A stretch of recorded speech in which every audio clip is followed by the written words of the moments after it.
Welcome to our channel where we update the most thrilling, surprising and dramatic episodes of the Beyond the Gates series.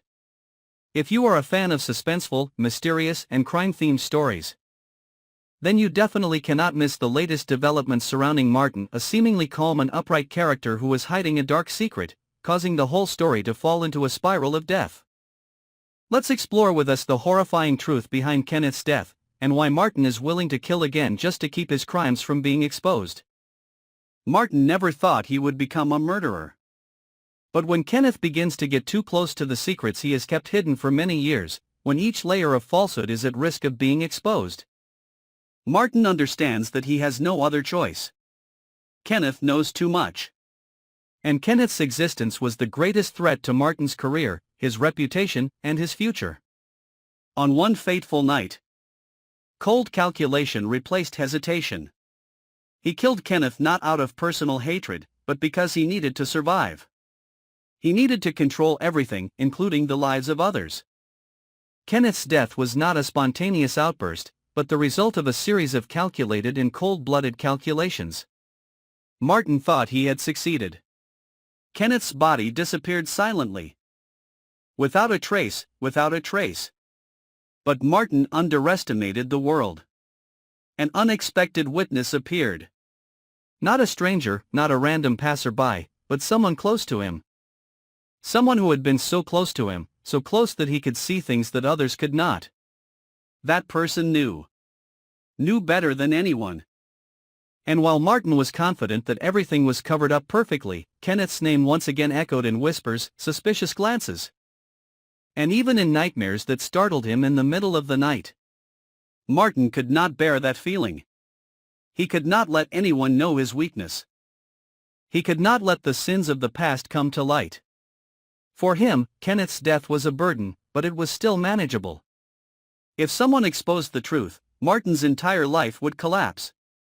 And so, a new plan began to take shape. This time, the victim was not a sworn enemy or a troublemaker, but the closest person. Betrayal always made the killer crazier. Martin began to follow the witness's every move. He silently observed, remembering every hour, every place, every habit. He did not act hastily. He had learned a lesson from Kenneth's death. The more hasty, the more he left behind. This time, he would act more perfectly, leaving absolutely no trace. However, what Martin did not expect was that the victim this time was not completely helpless.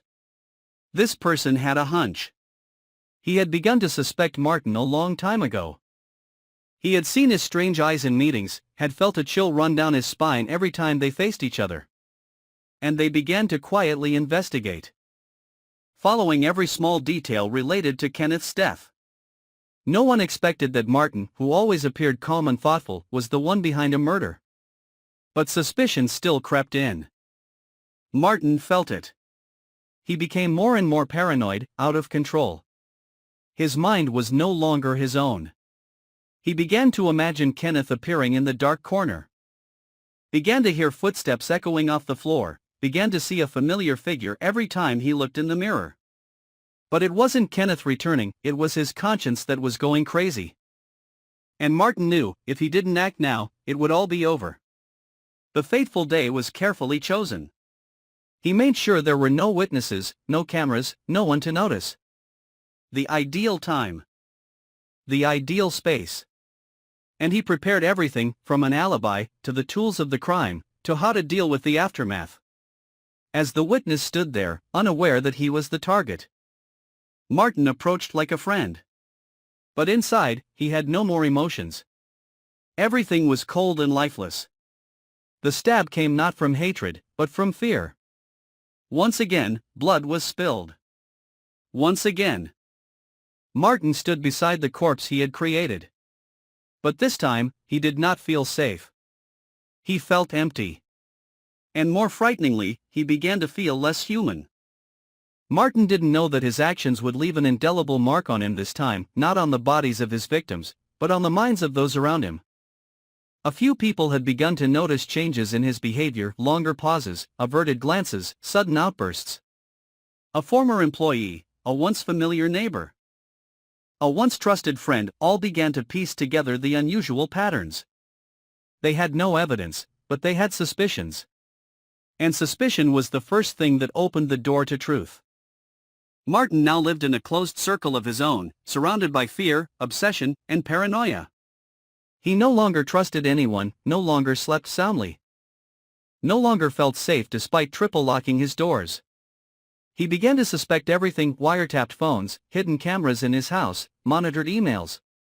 He checked every corner every night. But he doesn't know, what makes him collapse is not the police, not the investigators, but himself. He is destroying himself from the inside. Can Martin continue to live with his crimes? Will the truth be buried forever? Or will there be someone, a final piece, a small piece of evidence, enough to pull him into the light? Everything is still a creepy question mark, and maybe the nightmare has not stopped yet.